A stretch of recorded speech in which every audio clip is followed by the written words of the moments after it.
Minasan, o genki desu ka? Tudo certinho com vocês? Olha onde eu estou. Hoje eu estou aqui no porto de Nagoya. Olha que navio bonito. O dia tá lindo.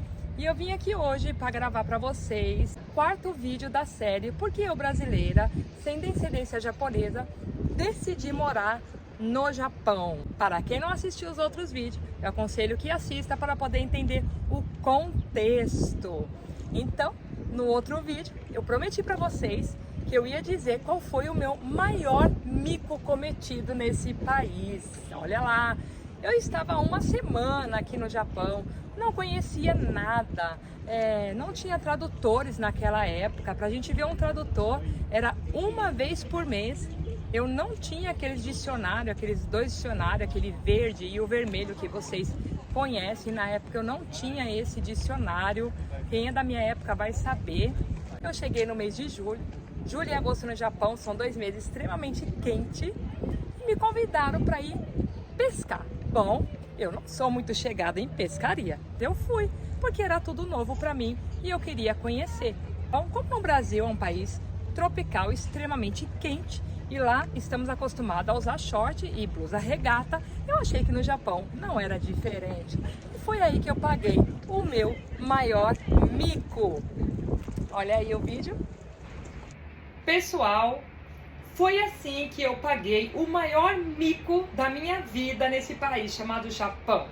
O meu primeiro passeio foi ir pescar com esse short aqui, com uma camiseta dessa. Este short aqui, japonês usa como cueca ou por cima da cueca. E esse tipo de camisetinha regata aqui, eles usam por baixo da camisa social ou qualquer outro tipo de camisa para reter o suor. Mas no Brasil, como é um país tropical, nós usamos short para tudo quanto é lado e isso daqui, uma blusinha normal, uma blusinha regata. Aí eu via todo mundo olhando para mim achando que eu estava abafando, só que não. Eu estava de roupa que japonês usa por baixo de roupa, gente. Nunca mais eu vou esquecer esse mico que eu paguei aqui. Inclusive eu fui uma vez até trabalhar de calça com uma blusa dessa. E dentro do metrô eu vi também muita gente me olhando. Mas não era porque me achavam bonita. Era porque realmente eu estava com roupa de vestir por baixo de roupa. Foi isso, pessoal. Um dos meus maiores micos neste país. Só que eu vou dar um conselho pra vocês. Ó, esse short aqui, ele é de popeline, tá vendo? O japonês usa por debaixo de roupa, mas é muito gostoso pra ficar em casa, ó. Muito confortável. Fica a dica. Gente, pra ficar mais bonitinho, adivinha o que eu fiz? Dei um nozinho na camiseta, porque isso a gente fazia muito no Brasil. Como vocês podem ver, foi dessa maneira que eu fui pescar, gente. Eu simplesmente comprei um short, comprei uma blusinha regata de algodão branca, sem saber que esse tipo de vestimenta é usado pelos japoneses como cueca, gente. Ou eles usam como cueca, ou eles usam por cima da cueca, ou não interessa da maneira que eles usam. O interessante é que eles usam como roupa de baixo, gente. Tava eu ali pescando, linda e maravilhosa, achando que eu estava abafando. Todo mundo estava olhando para mim devido à roupa que eu estava usando. 32 anos de Japão. Quando eu paro para pensar naquela época e nesse dia, nossa, eu tenho muita vergonha. Jamais hoje em dia eu sairia dessa maneira. Mas deixa eu falar para vocês, eu não sabia de nada. Então, para mim não era vergonha nenhuma. Esse é o meu maior mico, entre outros, né, que eu ainda irei contar. Prometi também que eu ia dizer o mais importante. Se realmente o meu ex-marido recebeu uma semana de folga para ficar com a esposa dele. Para nossa alegria, não era verdade. Ele não ganhou uma semana de folga. Simplesmente ele não estava indo trabalhar. Não avisou os superiores dele. Estava eu ali. Agora, no Japão, há uma semana só, com o marido desempregado, uma passagem a ser paga, porque antigamente víamos com passagem financiado pelas empreiteiras, e eu tinha que ir trabalhar sozinho. Eu não sabia falar absolutamente nada em japonês, a não ser sayonara e arigato. Foi quando me ensinaram a primeira palavra, que é koshi itai. Falaram pra mim que por eu ser um pouco mais alta do que a média, eu ia sofrer muito com as esteiras japonesas, porque são tudo muito baixo.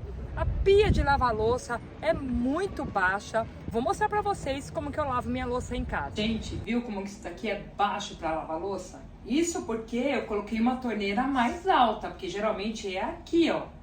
Então você tem que ficar assim pra lavar louça. Então aqui as costas, ó, dói demais. Pra não doer as costas, o que eu tenho que fazer? Abrir a perna, abaixar, pra poder lavar. É assim. Se não quiser ficar com dor nas costas. Mesmo assim, eu adquiri algumas hérnias. É isso aí. E realmente, gente, eu adquiri muita dor nas costas. Todas as pessoas que são altas aqui no Japão sofrem bastante, porque tudo no Japão era muito baixo. Agora que eles estão melhorando um pouco, porque japonês também estão crescendo bastante. Ali começou o meu maior sonho de princesa no país oriental. As pessoas que falam inglês, geralmente, vêm para o Japão e também não se dão muito bem, né? Eu, no caso, não falava nem inglês, muito menos japonês, né? Mal o português ali. E eu quero dar uma dica para vocês que estão querendo vir para o Japão, não sabem falar japonês e querem falar inglês com os japoneses aqui. A pronúncia deles é bem diferente, ok? Mesmo eles sabendo o inglês, a maneira que eles falam inglês, ou seja, o hatson deles, a pronúncia deles é totalmente diferente. Bom, eu vou dar dois exemplos. Um exemplo é, do inglês falamos thank you. O japonês fala thank you. Outra coisa, McDonald's. O japonês fala McDonald's. Entre essas e muitas outras coisas. Inclusive, eu tinha um cabelo muito comprido, bem comprido mesmo. E um japonês uma vez chegou pra mim e falou assim: você parece com a Julia Roberts. Ou seja, Anata, Julia Roberts, niteru desu. Julia Roberts? Julia Roberts? Julia Roberts? Quem era Julia Roberts? Eu não sabia quem era, gente. Até que chegou uma tradutora e eu perguntei quem era Julia Roberts. Pasmem, era Julia Roberts. Então, está aí, gente, essa diferença de hatson, essa diferença de pronúncia, ok? E eu lembro que eu pedi para a tradutora, quando eu a vi, que escrevesse para mim num papel, assim: Kono densha wa Funabashi made ikimasu ka? Ou seja, esse trem vai para Funabashi? Porque eu morava em Iwata e eu precisava pegar um trem. Trem não, desculpa, acho que era... Não, era trem mesmo. Precisava pegar um trem que ia de Iwata até Funabashi Kebajo, em Chibaken, onde foi o meu primeiro trabalho.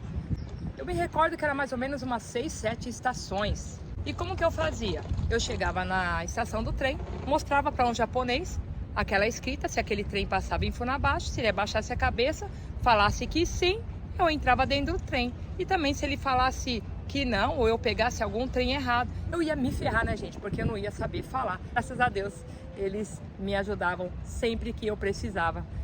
Eu tinha apenas 18 para 19 anos, cheia de sonhos, cheia de esperanças, mas me deparei aqui com uma dura e cruel realidade. Naquela época, até que pessoas ganhavam bem. Naquela época, as pessoas tinham um salário acima da média do que é hoje em dia. Mulher aqui na época não ganhava tão bem como o homem, e ali eu tinha que me virar, gente. Começar a me virar sozinha. Não foi fácil esse primeiro mês. Eu chegava ali naquela estação, eu tinha que pegar aquele trem. Muitas vezes eu ia até o meu local onde eu ia pegar o ônibus para ir para a empresa, eu ia chorando, porque eu tinha muito medo do que pudesse acontecer e eu não sabia voltar para casa, porque na época não tínhamos celular, né? E meu ex-marido em casa, sem trabalhar, e aí começou a minha jornada de fé, de esperança, neste lugar chamado Japão. Eu acredito que, como eu, muitos brasileiros têm milhares de histórias para contar nesse país. Milhares de histórias para compartilhar. somos um povo muito resiliente. Para ficar num país que nem o Japão, não é para qualquer um. O Japão não é um país de amador. E é isso aí, pessoal, que eu queria contar para vocês. Eu espero que de uma certa forma eu esteja cooperando para que outras pessoas possam se identificar com a minha história e nos ajudarmos. Deus sempre esteve comigo, graças a Deus. Coisa que eu quero deixar para vocês é ter muita fé em Deus, é confiar bastante em Jesus Cristo, porque aqui muitas vezes é um país onde o filho chora e a mãe não vê. O Japão é um país, gente, que para você permanecer aqui, você tem que ter um emocional muito forte, você tem que ser uma pessoa extremamente resiliente, porque você vai deparar com uma situação aqui muito difícil. Porque no Japão não é o nosso país, gente, não falamos a nossa língua. A cultura é totalmente diferente e temos que nos adaptar aos costumes japoneses. Apesar de tudo, eles nos aceitaram aqui e devemos respeitar a sua cultura e o seu país. Então, no próximo vídeo eu vou contar para vocês como que foi o meu primeiro dia de trabalho naquela empresa chamada Funashoku Pan em Funabashi Kebajo. Espero vocês no próximo vídeo. Dá uma curtida, se inscreva no canal e me ajude a propagar essa história que eu sei que muita gente está se identificando comigo. Então, eu costumo dizer que quando Deus está no nosso barco, quando Deus é o nosso comandante, o nosso destino é certo. Obrigado por me assistir.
Gente, do lado de lá tem o parque, tem o show dos golfinhos, é maravilhoso, é muito bacana para trazer criança. E do lado de cá, olha, tem esse parque lindo, maravilhoso. Lá no fundo, lá, gente, tem bastante lugares que é feito bastante eventos, bem legal. Eu vou ver se eu consigo vir hoje à noite. Gente, aqui à noite é a coisa mais linda, é tudo iluminado, vale a pena vir conferir. Bom, gente, é isso aí. Gravei um pouquinho desse lugar maravilhoso. Vou mostrar para vocês como que ele é à noite, tudo iluminado.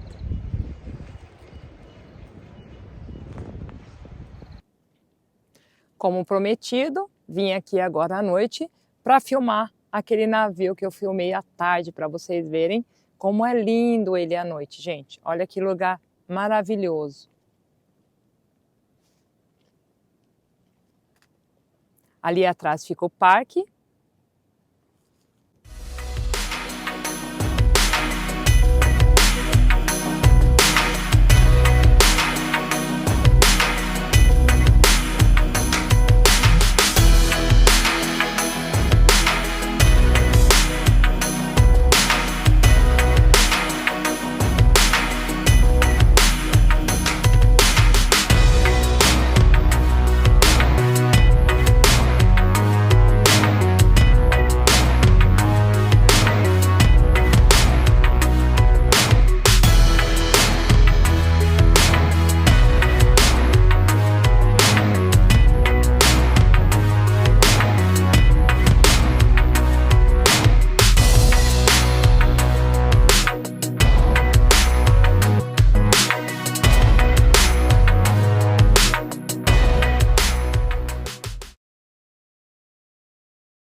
Música